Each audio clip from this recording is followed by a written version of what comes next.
meeting, which allows. Oh.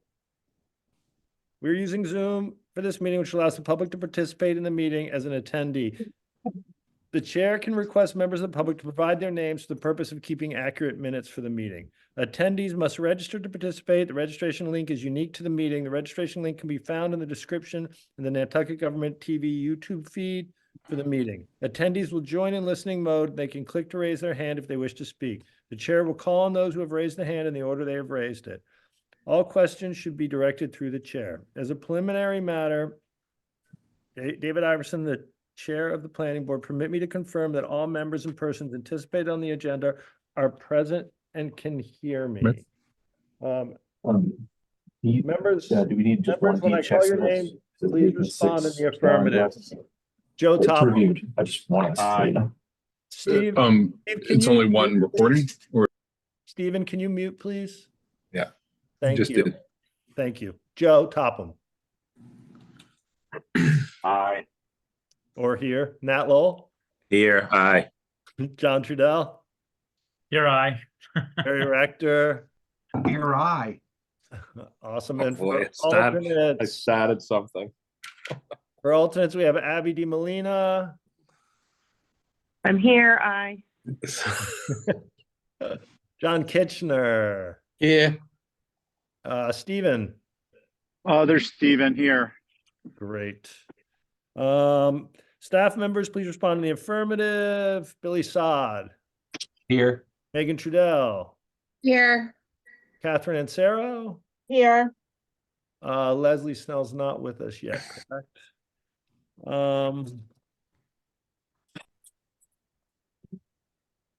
All right, this is the public, this is an open meeting of the planning board for January 18th. Is being conducted remotely pursuant to Chapter 2 in the Acts of 2023. Ensuring public access does not ensure public participation unless such participation is required by law. This meeting will feature public comment. For this meeting, the planning board is convening by video conference via Zoom app is posted on the town website identifying how the public may join. Please note the meeting is being recorded and that all attendees are participating by video conference. Accordingly, please be aware that other folks may be able to see you and to take care not to share your screen, your computer, anything you broadcast will be captured by the recordings. All supporting materials have been provided to members of this body are available on the town's website unless otherwise noted. The public is encouraged to follow along and use the posted agenda unless I note otherwise. We are now turning to the first item on the agenda. Before we do so, permit me to cover some ground rules for effective, clear conduct of our business and to ensure accurate meeting minutes. I will introduce each speaker on the agenda. After they conclude the remarks, the chair will go down the line of the members, inviting each by name to provide any comment, questions, or motions. Please hold until your name is called. Further, please remember to mute your computer or phone when you're not speaking. Please remember to speak clearly in a way that helps generate accurate minutes. For any response, please wait for the chair to yield the floor to you and state your name before speaking. If members wish to engage in a conversation with other members, please do so through the chair. All righty. Entertain a motion to approve the agenda. So moved. So move, second. All right, motion made by Barry, seconded by Nat. Barry, Aye. Nat, Aye. John, Aye. Joe, Here. Aye. and I'm an I as well. On to minutes. I noticed only the minutes for the 8th is in the packet. That's correct, right, Catherine? Right. I emailed the January 11th as well. Oh, okay. Did Last everyone have a night. chance to see both of them? Yes. Mr. Chair, if I may, I'll be recusing from the vote on the January 11th since I did not attend that meeting. Okay, so we'll take them separately. Barry, Great. Thank you. So let's just dispense with this. I'll make a motion that we approve the minutes from January 8th as submitted. Second. motion made by Barry, seconded by Nat. Barry, Aye. Nat, Aye. John, you're on this one, right? Yes, aye. And Joe. Aye. And I'm an I as well. So For Mr. the 11th. That's my motion, is to approve the minutes of the 11th as submitted. Great. Joe, did you second? I did. Motion made by Barry, seconded by Joe. Barry, Aye. Joe, Aye. Nat, Aye. and I'm an aye as well. All righty, okay, on to second dwellings.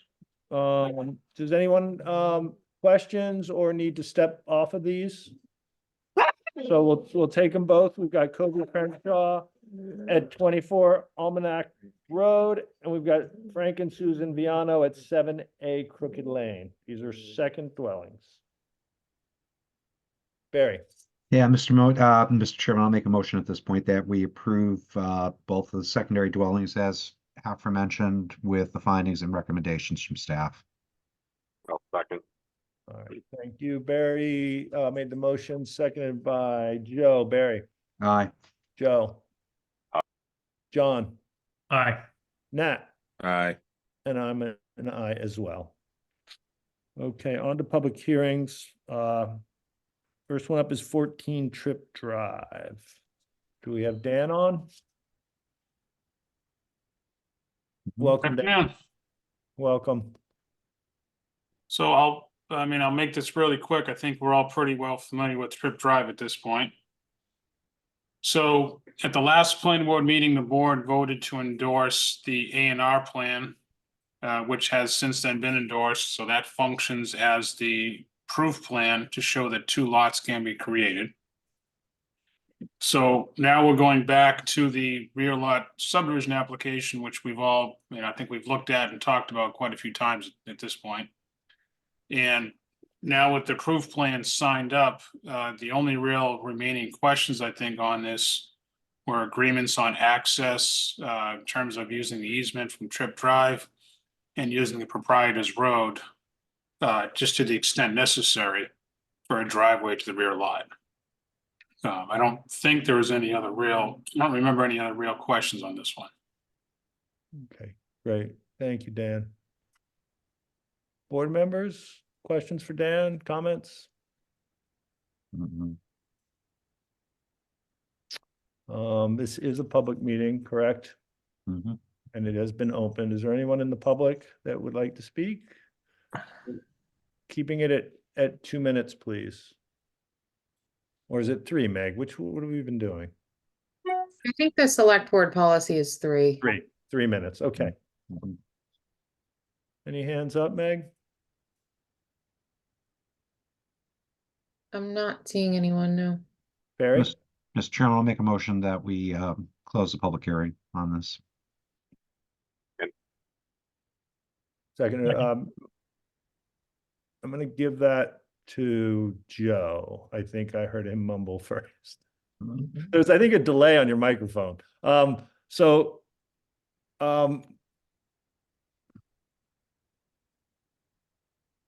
We're gonna hold this for a second. Sure. I just received a text from Emily Molden, and she got bumped out and she's trying to reconnect. So if we can So just, I'll withdraw that motion for the moment. Thank you, Mr. yeah, Chairman. if we can just put that on hold for a minute course. and give her the opportunity to voice her concerns or questions.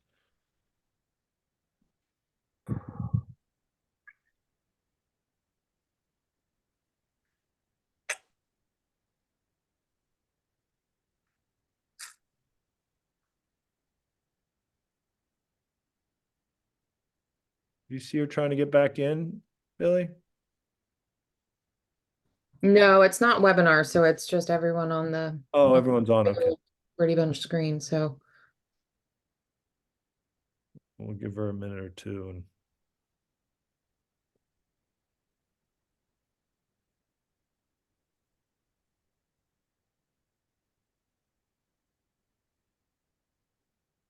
Mr. Chair, Yes, sir. while we're still open, I just wanted to be clear. From the previous meetings, we found the 2 findings, the original 4 conditions added with the 2 conditions that were later added from the staff report on November for that both the existing and newly created lot are to remain in the homeowner association, and that the use of the proprietor's way may be utilized for driveway layout purposes only on the portion that directly abuts the property. And then there was an additional condition put on for the interconnected access between abutting properties beyond one and beyond lot 1 and lot 2 shall be prohibited. So I just wanted to make sure that we had addressed those, because I know people were tuning into different meetings. All Mr. righty. Chair, if I can just explain that last one, I just was trying to capture what I thought was the intent of the last discussion. So if that doesn't do that, or if I've misinterpreted something, feel free to, scratch, discuss whatever the board thinks is best. But that was the reasoning behind adding that condition in. All right, great. Looks like Emily's back. Hi, Emily, welcome. Hello, thank you, Mr. Chairman. Thanks, everyone. Sorry for that little computer glitch there. And thanks for your patience. I did want to make a couple of comments on this particular application, and thanks for the opportunity to do so. I understand that last week the board endorsed the A&R plan for these properties, and I mean, clearly that's not a public hearing. I wasn't able to make comments at that time, but we really don't feel that that plan should have been endorsed, because it demonstrated frontage on a way, the proprietor's road, that doesn't currently exist. And so the access is essentially illusory, and a lot can't be created off of a way that's not actually providing the access. And I do believe that there's case law to support that. So this evening, as you know, and again, I'm sorry I missed the presentation and the discussion so far, but there's the request for the rear lot subdivision, clearly utilizing the minimum frontage requirement of 20 feet off of Tripp Drive. But these lots haven't and cannot demonstrate that they actually have frontage on Tripp Drive. And as you know, the A&R was endorsed for frontage off of the proprietor's way. I bring this up again, sort of tying it back to the zoning bylaws, rear lot subdivision provision. And I know, for fear of being repetitive from my comment earlier this month, the language of the bylaw is pretty clear that the lots that are created in a rear lot subdivision must be in compliance with the provisions of the bylaw and the subdivision control law.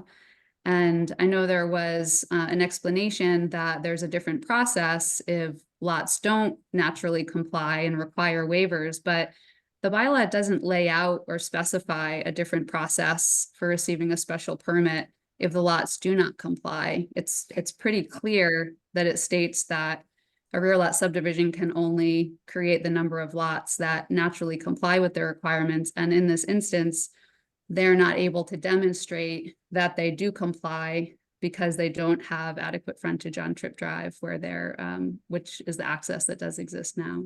So we don't believe, again, that this rear lot subdivision can and should be permitted. And I wanted to make those comments again for the board. Thank you. Thank you. Meg, do you want to speak to that?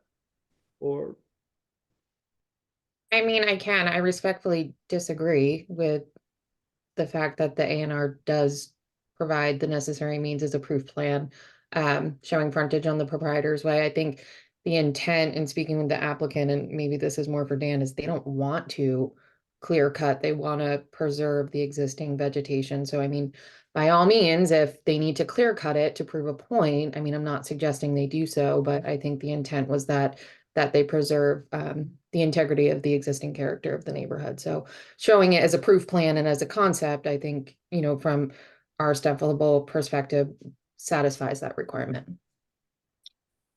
If the license and Leona Tripp, sorry, it won't let us raise our hand, but whenever we get a chance, can we just talk? It for some reason won't let us raise our hand.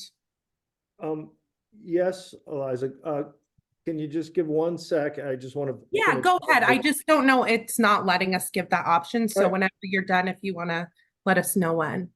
I certainly will, and I'm glad Okay, that cool. happened. Thank you. I'll mute myself. Okay, so Dan, to prove that, you would need to clear cut all those trees, correct? That's right. I understand what the discussion is on the frontage and the access, and so clearly our intent, and it always has been, is not to clear cut Paper Street. Certainly, we could go out there, as Megan said, we could go out there tomorrow and clear cut the whole thing. And that will completely take away any question of frontage or access at all. But it will also result in everything that the neighborhood doesn't want. Yep. So our intention, we show that it can be done. We can clearly, if necessary, we could cut it. Our intent is to only use the Paper Street as a driveway access. And we're certainly, if the board's inclined, you can condition it that way. I think that discussion has come up. That we don't want to clear cut it. The board doesn't want us to clear cut it. The neighbors don't want us to clear cut it. So in our response is, this is what everybody wants. And this is the best for everybody. So that's why we're pushing it in this direction. Okay, great. Thank you. Eliza. Go ahead, Liam. Yeah, I just don't, it's Leona. I just don't Okay. understand how Proprietors Road can actually be used and considered frontage for that particular lot. When actually they do not have the frontage. Just when Diane O'Neill had owned it, the same thing happened. She could not subdivide because she didn't have the proper frontage.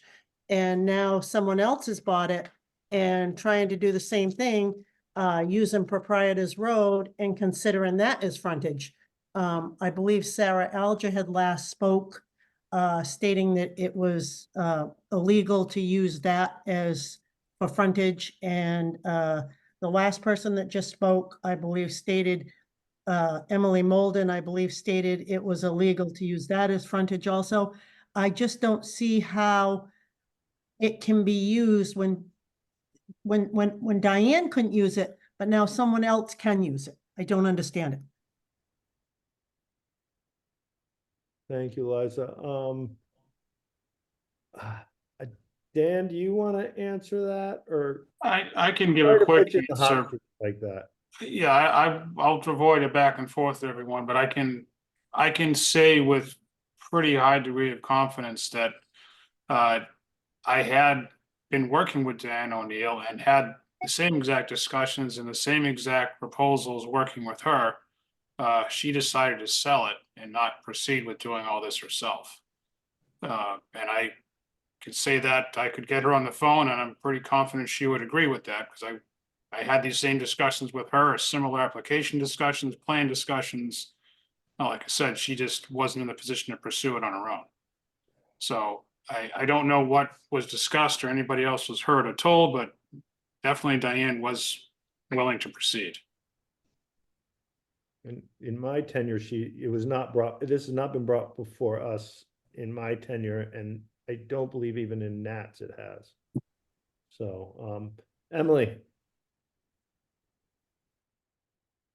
Thank you, Mr. Chair. And I certainly understand the intention to not do the additional clear cutting, and I certainly sympathize with that. I think the points that I really wanted to raise were this question of whether the A&R plan that was endorsed is actually a legal plan because it's demonstrating frontage on a way that doesn't currently exist. And I think that's just an important point for the board to consider. And it's also coming back to the language of the rear lot subdivision provision, which does require that lots be in compliance with the regulations in order to receive a permit for a rear lot subdivision. I just think that these are a couple of legal points that it's really important for the board to take into consideration. Thank you.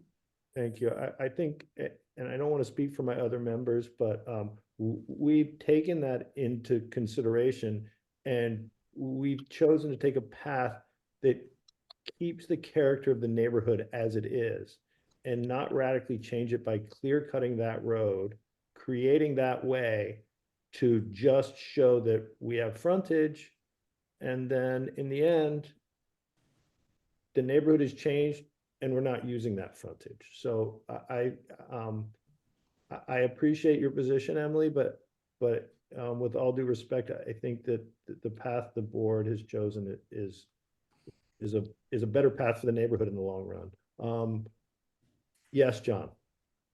Yeah, I just want to agree with you, Dave. We did have this discussion in a previous meeting, and you know the old saying, "Don't cut your nose to spite your face."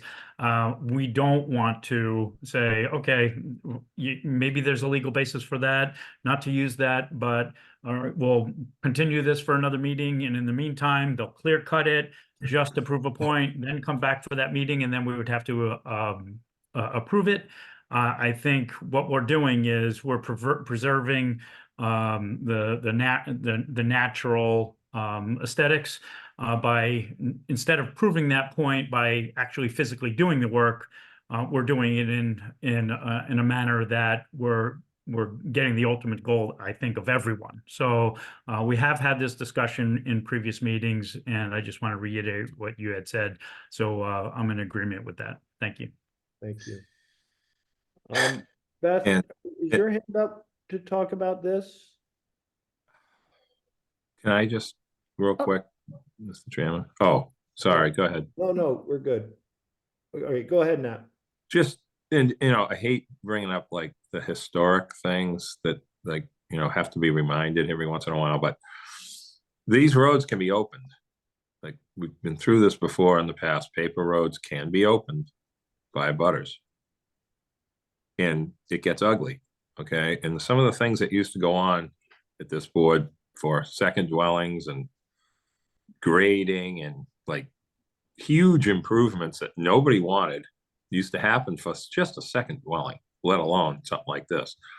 And the real lot subdivision provision, which came in not that many years ago. How many years ago was that, Megan? Like 5 now? I can't remember. I think it's in that area, 4 to 5.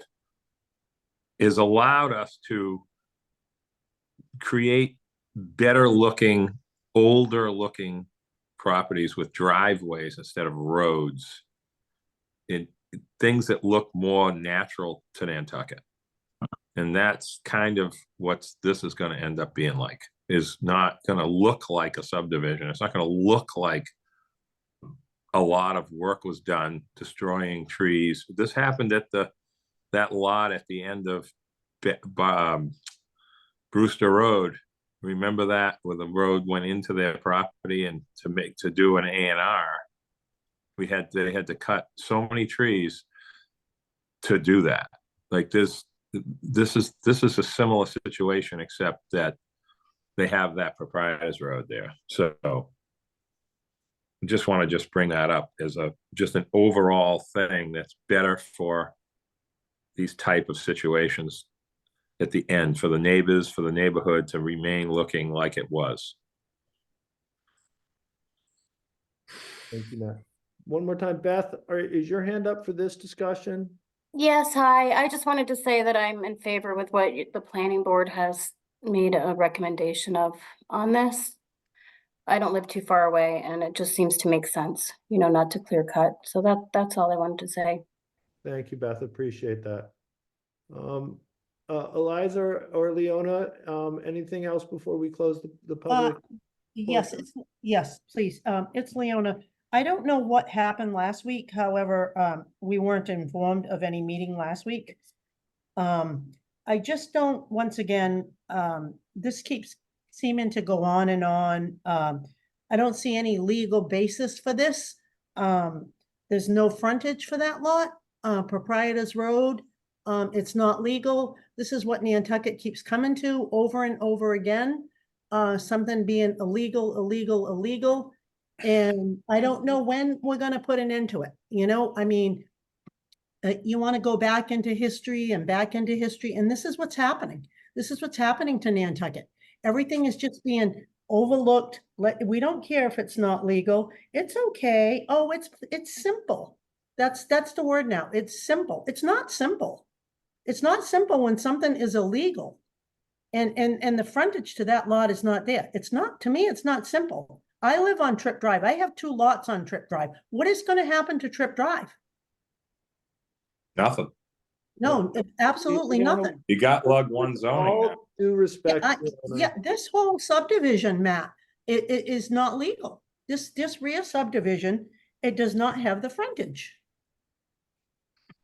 With all due respect, Leona, it does have the frontage. Okay. yeah. And we are trying to preserve the character of your neighborhood by not letting them clear cut to prove it. And I understand your frustration. But the board sees this as a legal subdivision. Board members.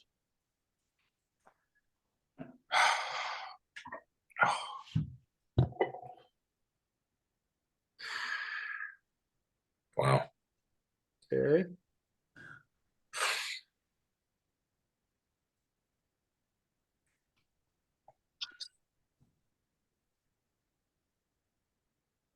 What's the pleasure of the board?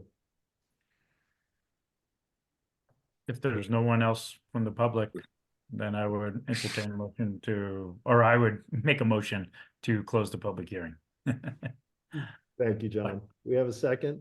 Second. Motion made by John, seconded by Joe. John, Aye. Joe, Aye. Barry, Aye. Nat, Aye. and I'm an aye as well. As to the merits, gentlemen, I don't know if we want to include a note as to the discussions that we've had. If we're able to do that, Meg. But I think it's important to note that we had this discussion about the access and proprietor's way, and for the better good of the community in the area, not to clear cut, to prove that we have the access. I think it's important to note that, so that we're not just, avoiding any kind of legality purposes just to approve this lot. And with that, if we can include that note, then I would make a motion to approve this with the findings and the conditions that I had previously stated. thank you, John. I'll second that. Motion made by John, seconded by Joe. John, Aye. Joe, Aye. Barry, Aye. Nat, Aye. and I'm an aye as well. Thank you. Thank you. Thank you.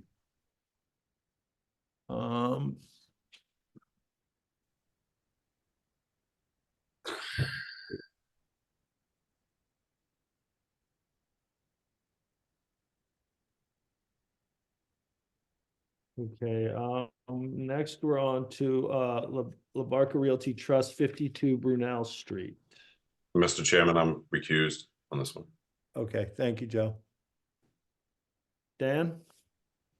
Good afternoon again, Dan Malloy for Site Design Engineering for the applicant. So we were here at the board's last meeting, and the last meeting, the plan that was presented, apparently there was some confusion on the different applications, and the wrong plan was presented to the board. You saw, last meeting, you saw the version of what's presumed to be a future 3-lot rear subdivision plan, but what we're supposed to see is the plan in front of you now, which is the 3-lot amendment modification to the existing subdivision. Again, this is the sole purpose of this plan, is to prove that 3 lots can in fact be created. In this case, it's through an amendment to the existing subdivision. And if the board agrees to move forward and approve this application, we'll be following on with a rear lot subdivision for 3 lots in a similar configuration, but with a rear lot special permit attached to it. I don't recall there being any real questions or discussion at the last meeting on this. No, I think we passed by because we didn't have the proper plans. Meg? I think another key component of this, and correct me if I'm wrong, Dan, this also creates that separate roadway lot, correct? That then combines Oliver's Way as a condition in the 50 Burnell Street application next door. So it's kind of a 2-part modification. Right, I didn't bring that up. So this So this does two things. It serves as the proof plan for 3 lots, but it also ties in the planning board's approval at 50 Burnell Street to tie the 2 roadways together into one right-of-way. So Megan was correct. So this creates lot 37 to the right, it's a rectangle, which will be combined with the lot below it to make that 40-foot strip, which will then come down into an easement and continue on back to the remaining 50 Burnell Street. So this does in fact bring this in alignment with the previous approval for the property abutting at 50. Great, thank you, Dan. Barry, did you have a question?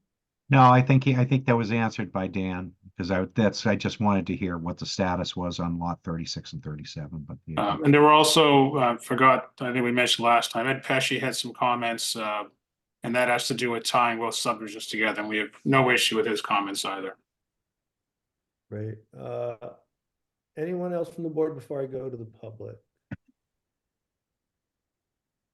Okay, great. Is that you, Emily? I can't see the name. Hi, welcome back. Hi, yes, thank you, Mr. Chair. I just had a couple of questions on this one. I understand it's a proposed modification to the existing permit. So just because it wasn't sort of reincorporated in the application, but I propose that all the waivers are basically the same as they were for the previous, and that if there had been requests for any additional or different waivers, that would have been included. So I just wanted to ask about that. And then Dan kind of addressed my next question. I had heard last week that there had been comments in a review from Ed Pesci, but I haven't seen that included in the packet. So I was just curious what his comments and concerns were that had been raised. Thanks. Thank you.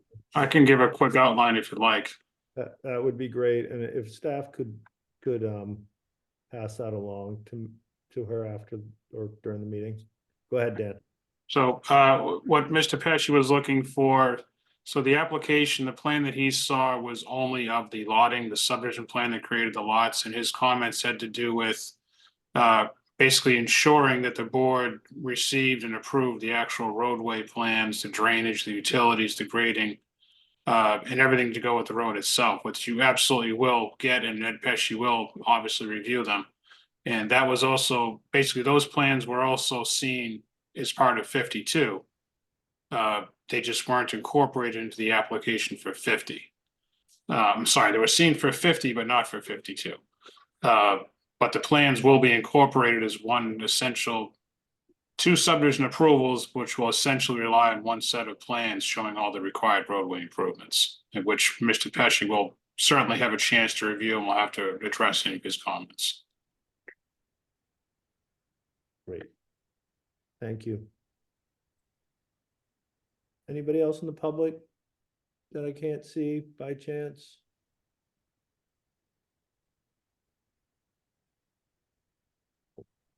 Okay, I'm not seeing anyone. thank you. Board members? Motion to close the public hearing.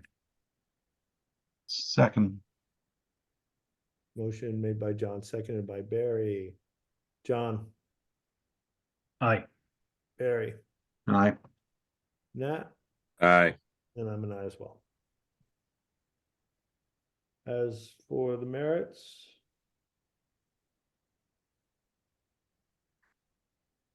I'll make a motion to approve with the findings and conditions listed. Also noting for the conditions number 5 to adding with Dave Pesci's recommendation and comments. I'll second that. great. Or Nat, I think said it. All right. We'll give it to Nat. He's been sighing a lot. He needs some recognition. John, Aye. Nat, Aye. Barry, Aye. and I'm an aye as well. Great, thank you very much. Thank you. You. Okay, on to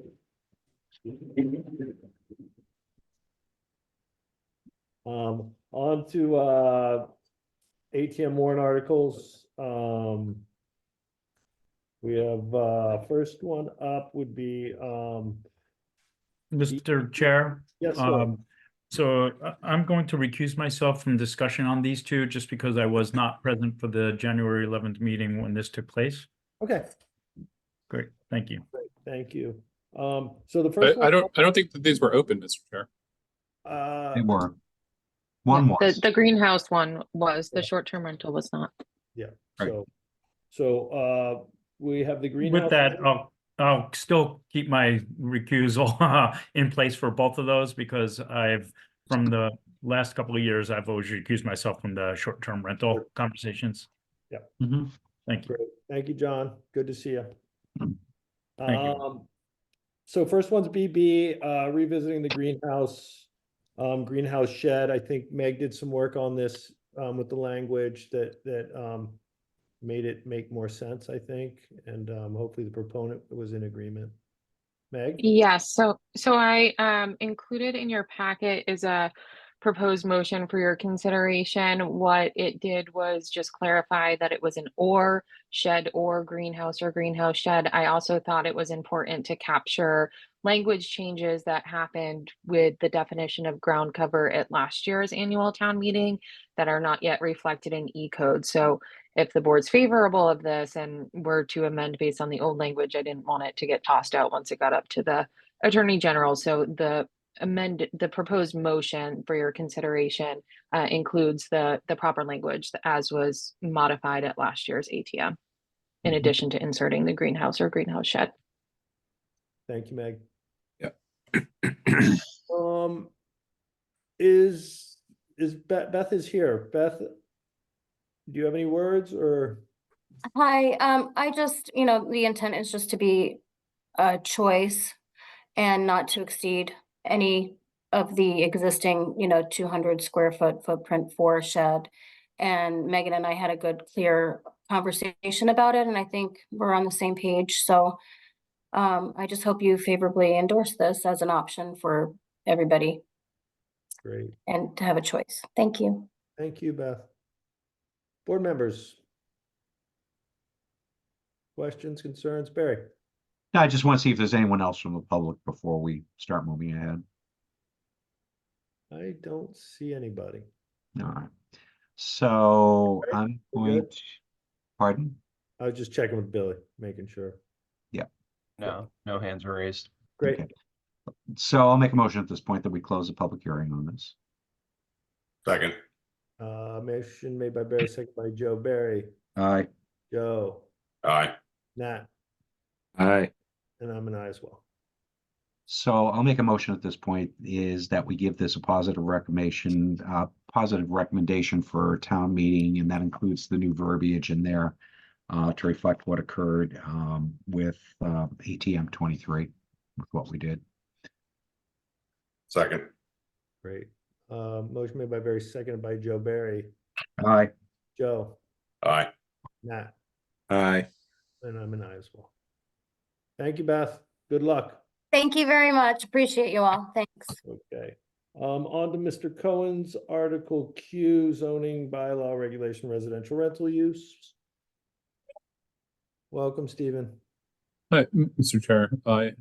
Again, Stephen Cohen. I'm the proponent of this warrant article. Just for clarification, I want to say for the record that I did not draft the article, and I am not acting as an attorney for other people here. I'm not an attorney for Nantucket Together or any of the people who are proposing it. I am a citizen sponsor. Okay, just for the record. The warrant article does a few very simple things, and I'll just go through them, which is that, find it here. In section 1, the definition of commercial, it adds that clause at the end, which says that commercial activity includes rental of dwelling units or parts thereof. The other rest of that language is existing language. By adding that clause, there are some people who would tell you that it is now authorizing short-term rentals in every house on Nantucket.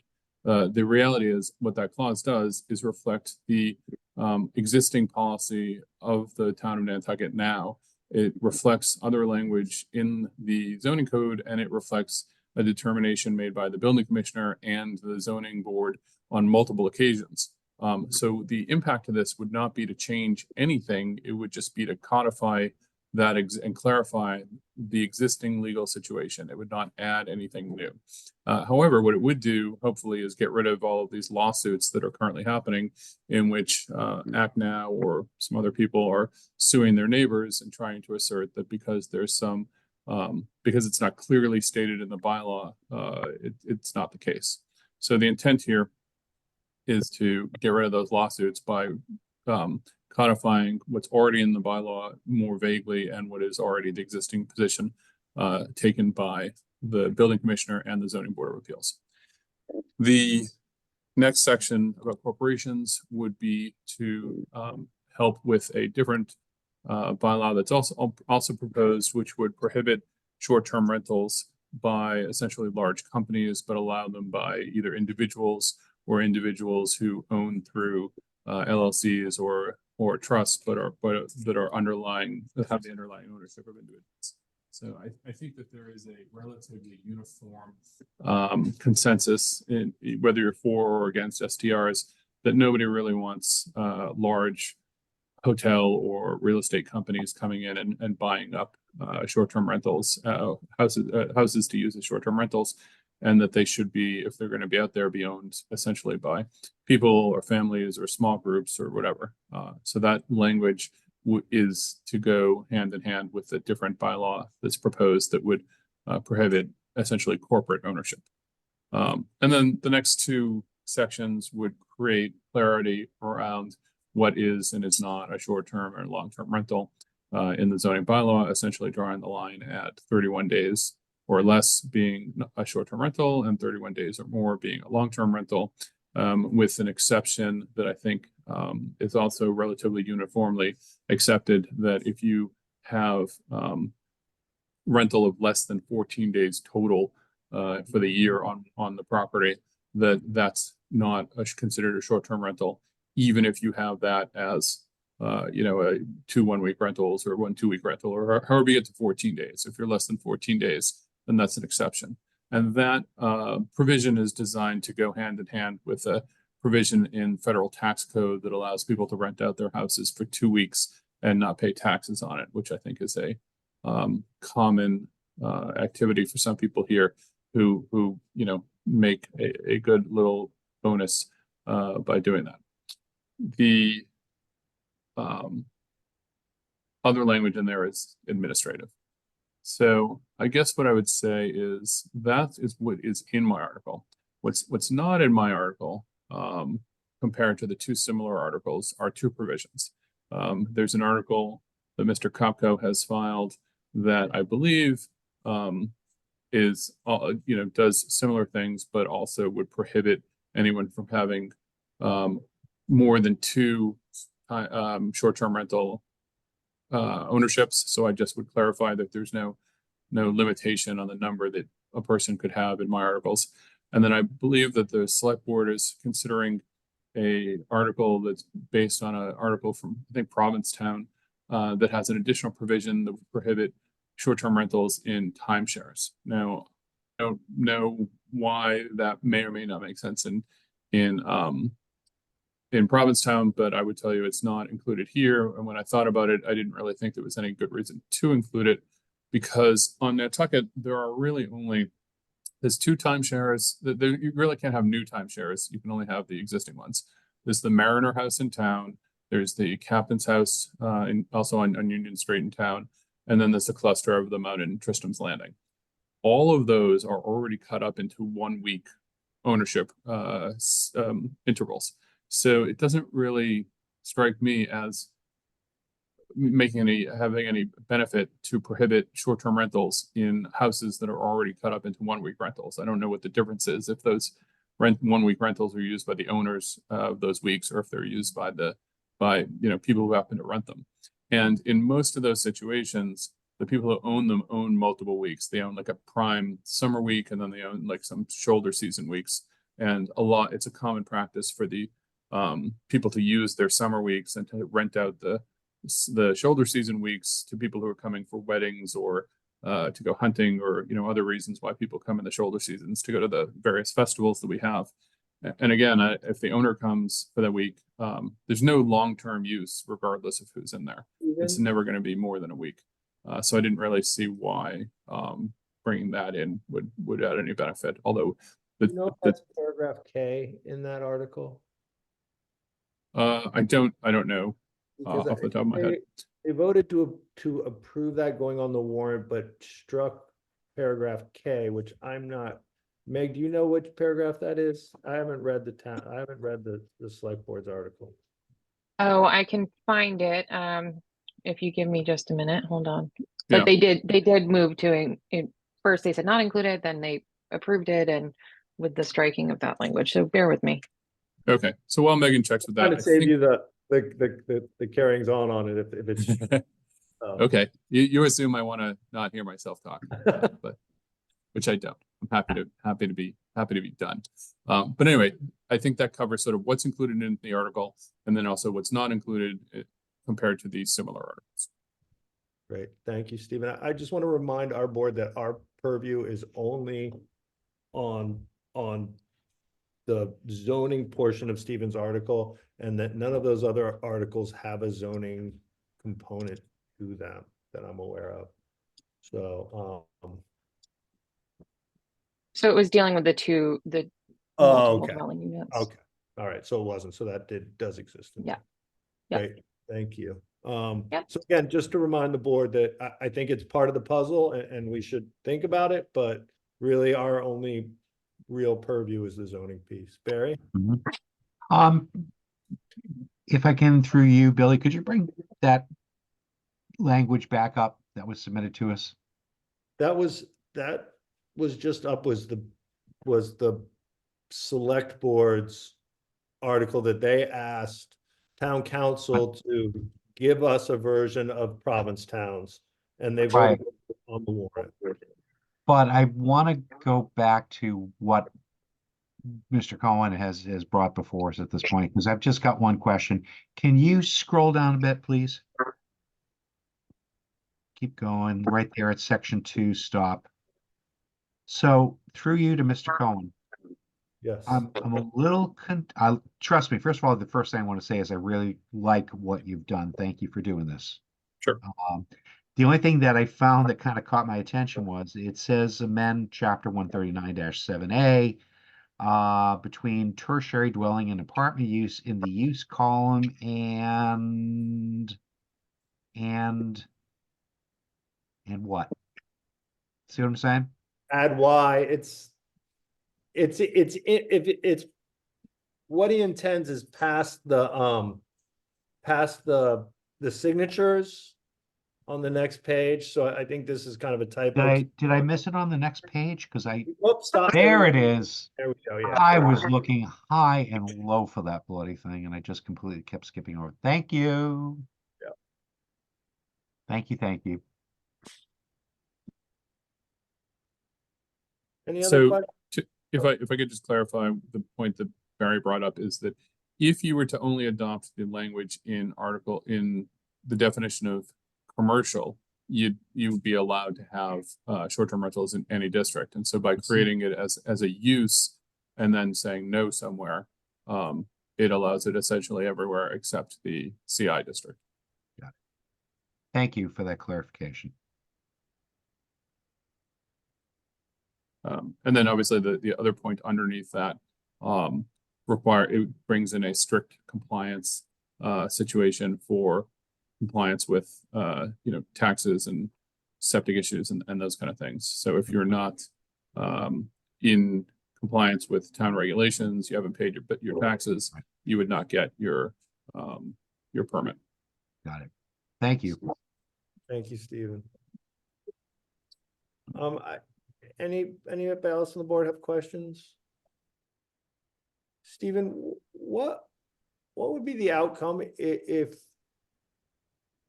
you just changed the definition of commercial and still left and still didn't address this in the use chart? What would be the outcome?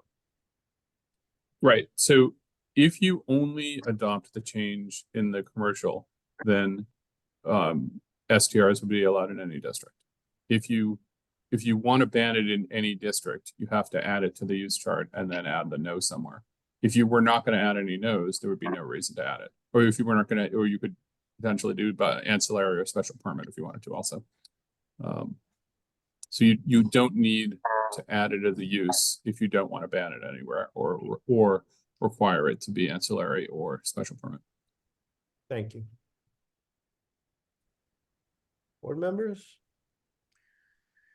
Questions, concerns, thoughts? Just make a quick sort of note to everything that Steve just said, Dave. And Leslie can correct me, but I believe 96% of our zoning is in residential. So, you know, that discussion needs to be understood when those arguments are made against, like, codifying makes it legal everywhere. Well, it already is residential everywhere, almost. So I think what Steve separating those districts, the commercial districts, and what he just said is actually really the most important piece, other than the commercial company part, that has been very difficult to get this message through in the last 3 years. I think we were pretty close last year, though, for people to understand that we're not trying to create more rentals by getting it legalized in zoning. I think this is a much clearer route to take because it explains it better. Mm-hmm. So that's my point. Thanks, Nat. If I could just piggyback that, I would note, and I think the board is probably aware of it, but just for the public record, the CI district does not allow primary dwellings, and in fact, generally only allows for employee housing. So it's, you know, it's consistent with the town bylaw not to have short-term rentals there. Thank you. I mean, I honestly could even see that being expanded a little bit, but that's fine. John Kitchener, I'm going to draw you out on this.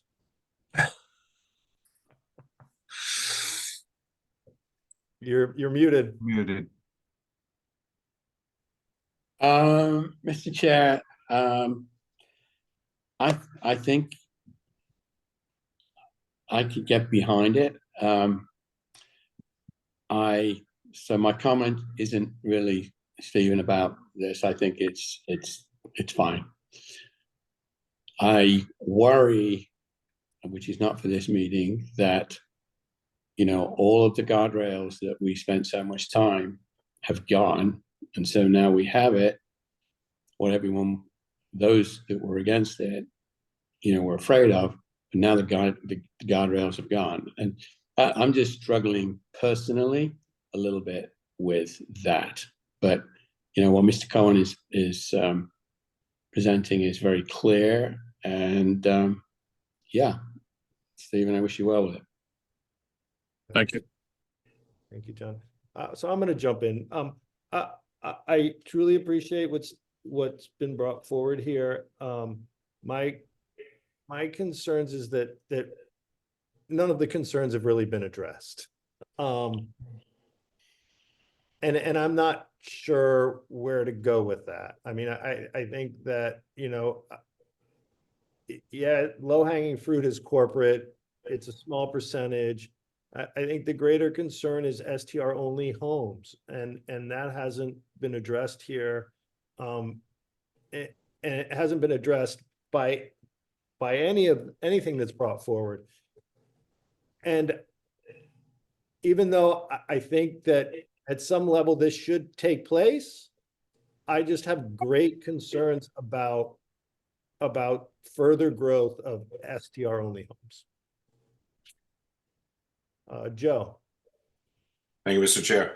I agree with what you all saying that it's a little light, but I think that Stephen is trying to say, let's just do one step and then next time come back and do a little bit more and a little bit more. And I think that's the way the town is going to accept this. They're going to, you know, I think in the big package that was brought, you know, twice or 3 times before town meeting, people were really having a problem taking it all in. They weren't understanding it truly. I think there was a problem with that.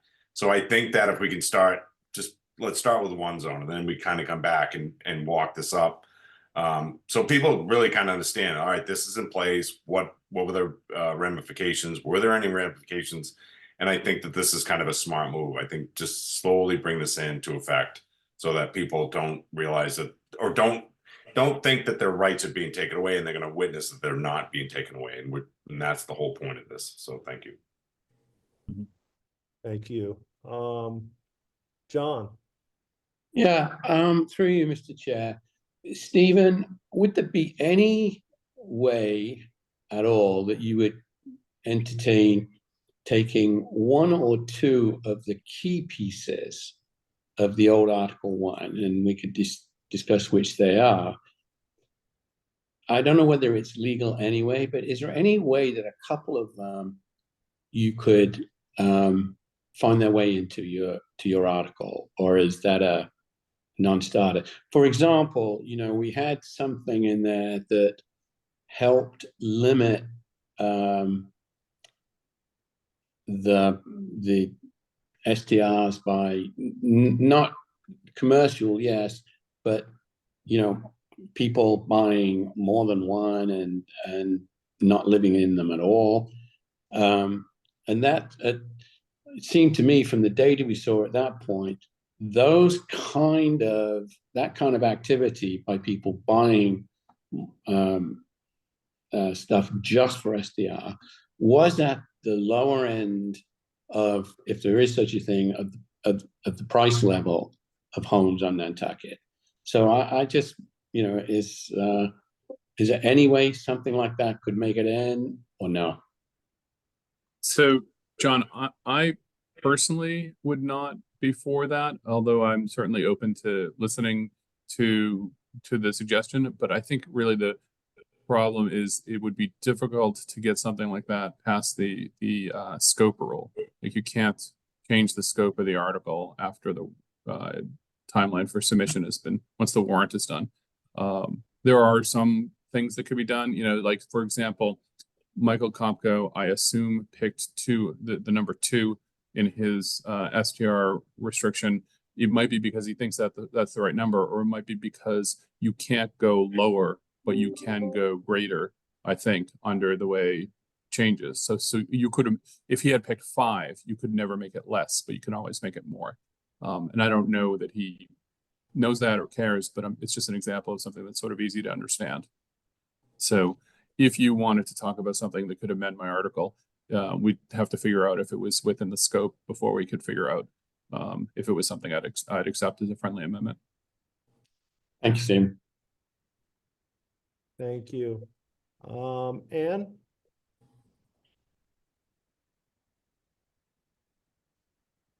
Thank you, Mr. Chair. I would like to echo your concerns, Dave, about the inability of this article to deal with the situation that has, I think, been most upsetting and agonizing to the majority of people who are concerned about short-term rentals, and that is that the short-term houses that are turned into strictly short-term rentals and are operated purely for profit. And one of the queries I have here is about including this definition of corporation.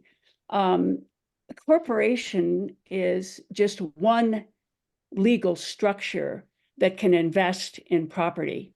And there are many more, not least LLCs, but you have investment clubs, you have investment funds, you have private equity people. And I find the definition of corporation to be way, way too limited as the large, as the mechanism for trying to restrain the for-profit ownership of Nantucket residential real estate. So I just wanted to go on record to say that, and that I just don't think that this article goes far enough to limit what is the big bear in the room, which is for-profit ownership of Nantucket residential real estate. Thank you very much. Thank you, Anne. Emily? Welcome back.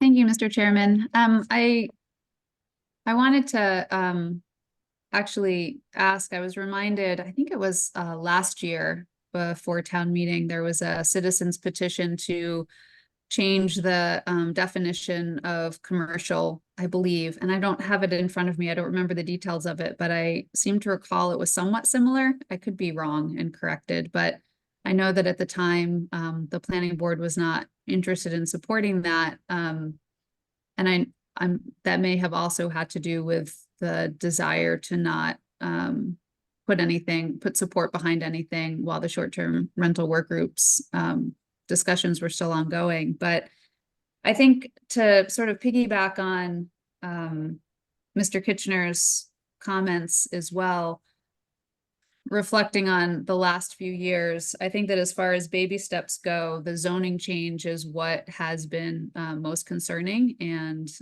is most concerning as far as the impacts that it would have, and that if the board was considering baby steps, that something from more of a bylaw amendment from a regulatory standpoint would make more sense than jumping into the zoning change.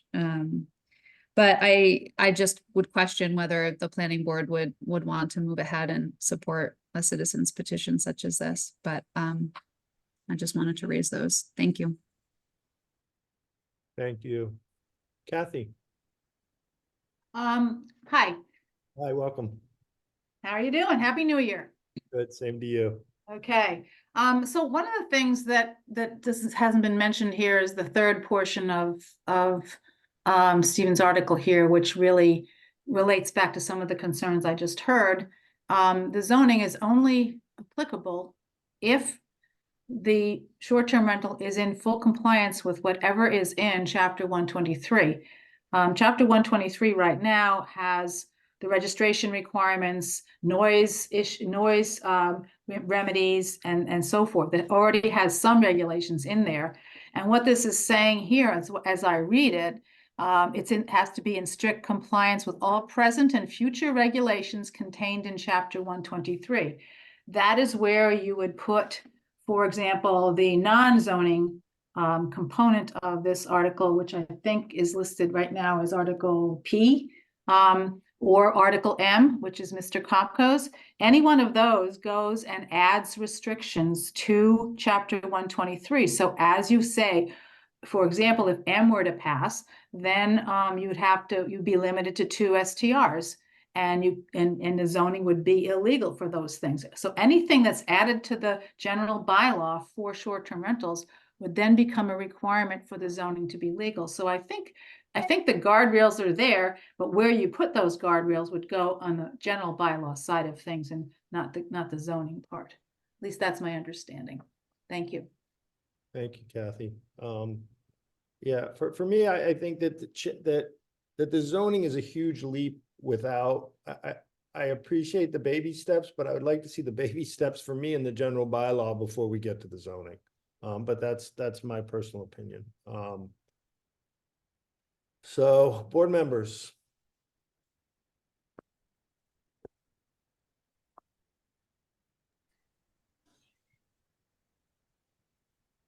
Staff, and a question. How far can we continue this for some more, additions? So you have a meeting scheduled next week on the 25th. You have another meeting dedicated to articles on February the 8th. And Right. then typically early March is like the absolute last straw, latest to get motions in. So we really try and wrap things up in February before school vacation week. I just don't know what the deadlines are now because I know town meeting is later than it was before, so I wasn't sure.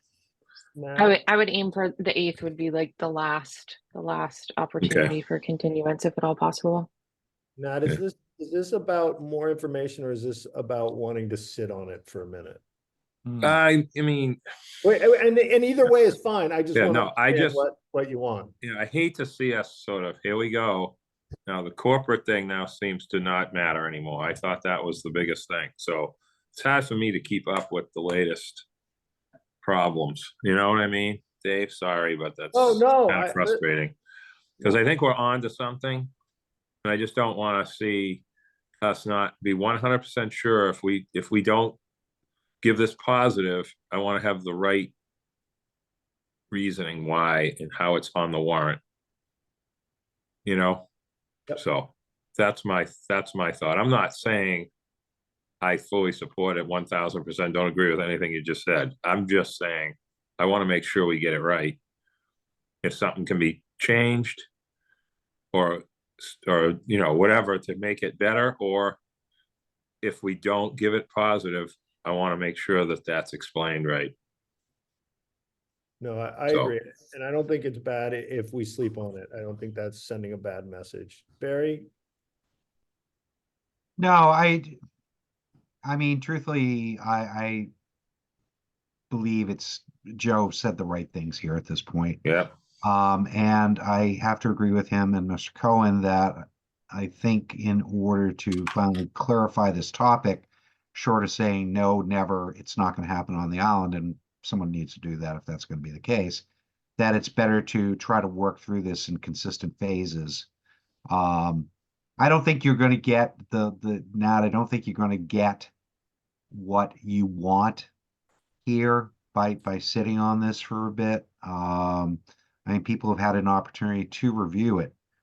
And I honestly think that short of advancing it onto the town floor meeting, you're not going to get any better responses at this level right now.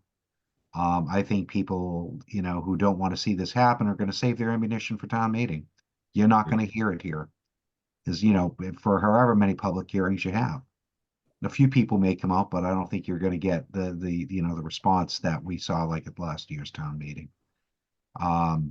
So I for one would like to think that there's merit to this article, and it really should have the opportunity to be vetted at town on the floor of town meeting. So unless some people have some ideas about what additional language or thoughts or clarifications you'd like to put into place, I mean, I'd like to begin to hear that a little bit. Thanks. Great, thank you, Barry.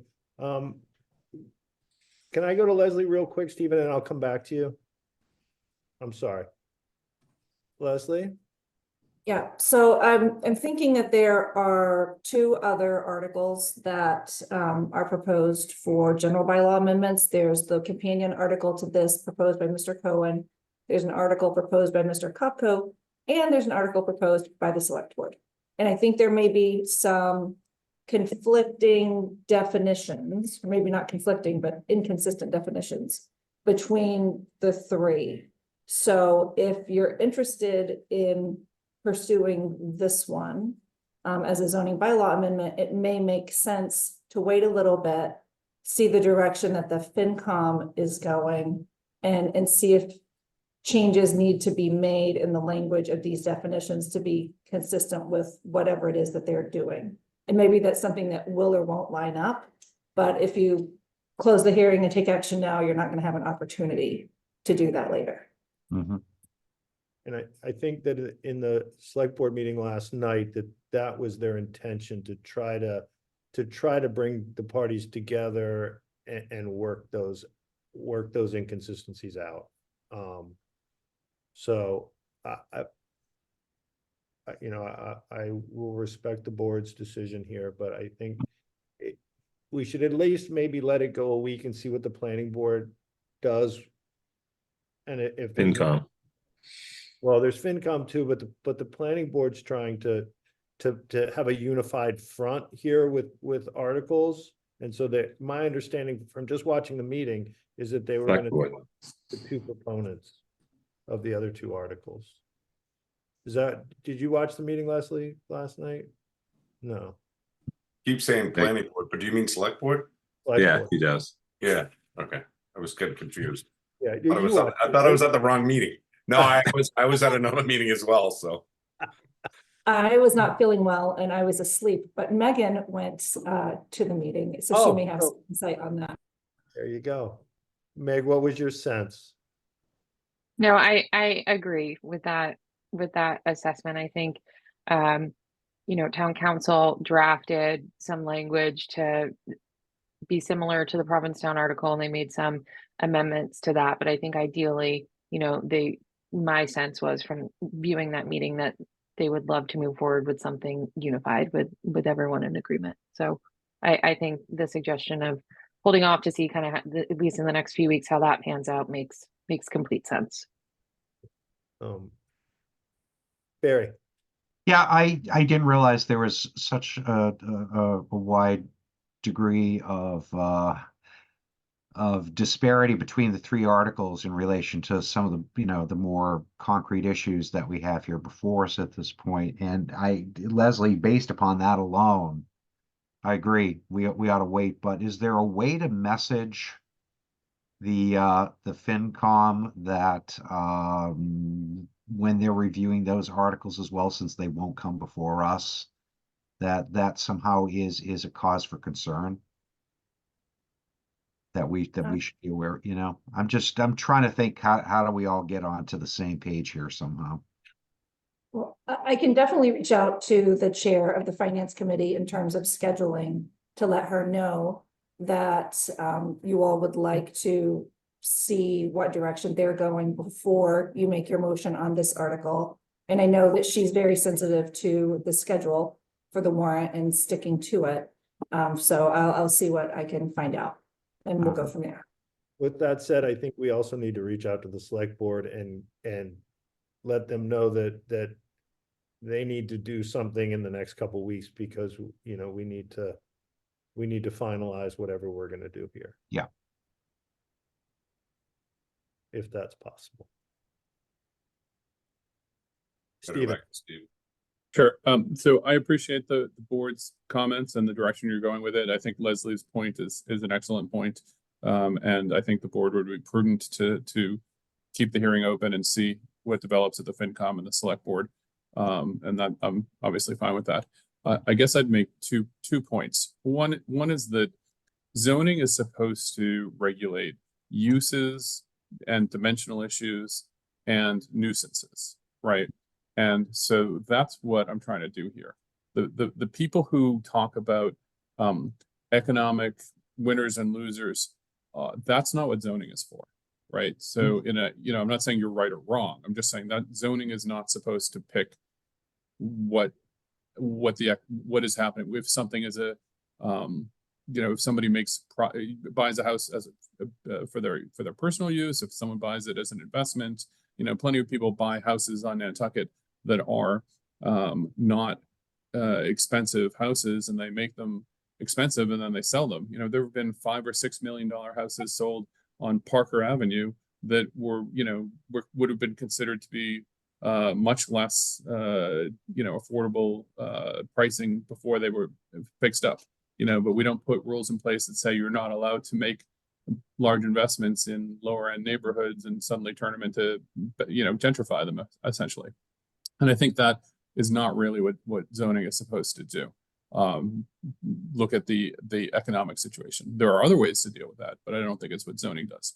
So if you look at what this article does, what I think it does is two things.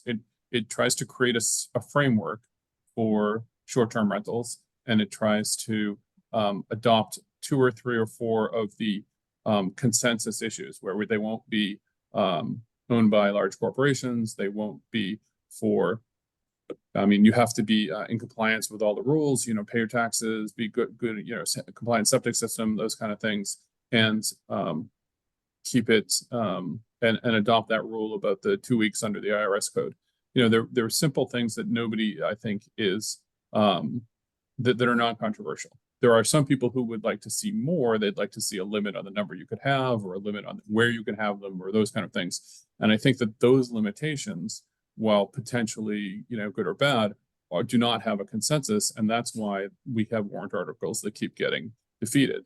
The defeat of the comprehensive articles, I think, are because they can contain terms like limitations on the number of units you can have, limitations on the number of weeks you can have, requirements that they be accessory uses. In other words, it can't be rental only. You have to live in it some. And I think that if we had a framework with the consensus issues, it would make it easier for people to then bring forward those other issues in bite-sized pieces, and the town could vote to adopt them or not adopt them. But I think throwing the baby out with the bathwater and not having this kind of article, because you may or may want some of the more controversial pieces, is not the way to go. My recommendation, and the reason why I was willing to put my name on this, is because I think it has the consensus terms and it has the existing current legal situation, and which would eliminate all those lawsuits, and because it sets the framework for people to move forward who have ideas on limitations that may or may not be good ideas, or may not be, adopted. It doesn't even have to be good ideas. They just have to get enough votes. So I would recommend that the board move forward with this article or some version of it, based on as we see what happens at the FinCom and the select board. Thank you. Mm-hmm. Thank you, Stephen. Beth? Yeah, hi, I'm just speaking as just a citizen. I'm just watching this, and from my general experience reviewing a lot of this, seems to be very clear, the one that he's proposing, and very simple, and maybe more palatable. It just seems like there just needs to be an opportunity for people to consider his article. However, you need to, whatever it would take to make you feel more comfortable with that. It just seems like it's such a complicated issue, and he seems to just outline it very succinctly at the moment. And I don't know about, and his remedy at the right now seems to be maybe a possible option that people can consider or should have the opportunity to. That's all. Thank you, Beth. Okay, so I think we've acknowledged our path forward, so I would entertain a motion to continue this. Motion to continue. Second, and that Can you date should be as specify far. a date? Yeah, I just maybe to circle back with you or Leslie, where do we want to move this out to? I think we need to push it out, but the question is where. Well, why don't we do next meeting, and it can go, if we don't get it done, then it can go the next meeting. That works as well. Just, someone comes back with something and we can finalize it. Let's do it. Yeah. That sounds like a plan. Is that the 25th you're talking about? So, motion to keep the public part Motion. open January 25th at our next 4:00 meeting. Second. Motion made by Joe, seconded by Barry. Joe? Aye. Barry? Aye. Nat? Aye. I'm an aye as well. Great. Thank you, everybody. Thank you, Stephen. Other business. That's it. Right, Meg? Mm-hmm. We got Next meeting is the 25th of January. Perfect. Entertain a motion. Close the meeting. I'll second that, contingent upon the chair being okay that we've once again had a short meeting. I'm really working on making these longer, but it's tough. I got a dinner date with my wife. I gotta go. All right, so that was made by Joe, seconded by Barry, am I correct? Yes, sir. All right, Joe. Aye. Barry. Aye. John. Aye. Nat. Aye. I'm an aye as well. Thank you, everybody. Thanks. Thank you all very much. Guys are the best.